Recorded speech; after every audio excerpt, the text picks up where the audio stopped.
Informasi tentang virus corona yang begitu berlimpah bisa jadi malah membingungkan. Maka dari itu, kita memerlukan protokol kesehatan yang alurnya jelas, sederhana, dan mudah dipahami.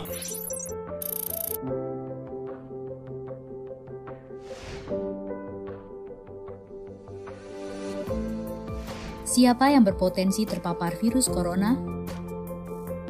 Orang yang memiliki riwayat perjalanan 14 hari yang lalu ke negara dengan transmisi lokal COVID-19 atau merasa pernah kontak dengan pasien terkonfirmasi positif COVID-19. Apa yang perlu dilakukan jika memenuhi dua kondisi tersebut? Bila Anda merasa sehat, maka dianjurkan untuk melakukan karantina diri di rumah selama 14 hari sambil memonitor kondisi tubuh. Bila Anda merasa tidak sehat atau timbul gejala, segera lapor ke petugas kesehatan atau hubungi Hotline Center Corona untuk mendapatkan rujukan pemeriksaan ke fasilitas layanan kesehatan. Gejala apa yang perlu diperhatikan? Demam melebihi 38 derajat Celcius, batuk atau pilek, sakit tenggorokan, sesak atau gangguan pernafasan. Apakah perlu langsung datang ke layanan kesehatan? Apabila gejalanya ringan, utamakan menghubungi Hotline Center Corona atau rumah sakit rujukan terdekat untuk mendapatkan informasi mengenai langkah selanjutnya. Sambil mencari informasi, ini yang perlu dilakukan. Tetap hindari keluar dari rumah, istirahat yang cukup, banyak minum air putih dan makan makanan bergizi, mempraktekkan kebiasaan bersih seperti cuci tangan, dan membersihkan area-area yang tersentuh permukaan tangan. Gunakan masker agar percikan dari batuk atau bersin tidak mengenai orang lain, bahkan di dalam rumah sekalipun. Kapan harus mencari bantuan medis tambahan?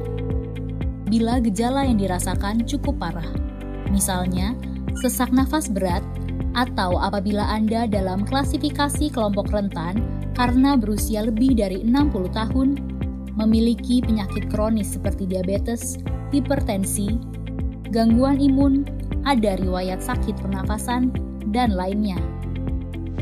Apa yang perlu dilakukan bila gejala berlanjut dan harus ke fasilitas kesehatan? Gunakan masker saat keluar rumah. Praktekkan etika batuk dan bersin yang benar dengan menutup dengan siku atau tisu. Hindari menggunakan transportasi publik. Bagaimana tahapan screening pasien di fasilitas pelayanan kesehatan?